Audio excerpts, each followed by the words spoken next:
এই যে দুনিয়া দুনিয়া, টাকা পয়সা আরো লাগবে, আরো কামাবো, এটাতে আমার হবে না, আরো চাই আরো চাই। এই প্রতিযোগিতা, এই কম্পিটিশন, ওর 5 তলা আমার লাগবে 7 তলা, ওর আছে 20 লাখ আমার লাগবে 30 লাখ। প্রতিযোগিতা আছে না নাই?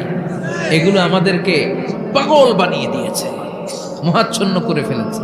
পৃথিবীটা আসলে একটা মরীচিকা, ধোঁকা, লোভ লালসা, আজ আছে কাল নাই। এই যে দুনিয়া দুনিয়া, টাকা পয়সা আরো লাগবে, আরো কামাবো, এটাতে আমার হবে না, আরো চাই আরো চাই। এই প্রতিযোগিতা, এই কম্পিটিশন, ওর 5 তলা আমার লাগবে 7 তলা, ওর আছে 20 লাখ আমার লাগবে 30 লাখ। প্রতিযোগিতা আছে না নাই? এগুলো আমাদেরকে পাগল বানিয়ে দিয়েছে, মোহাচ্ছন্ন করে ফেলেছে। পৃথিবীটা আসলে একটা মরীচিকা, ধোঁকা, লোভ লালসা, আজ আছে কাল নাই।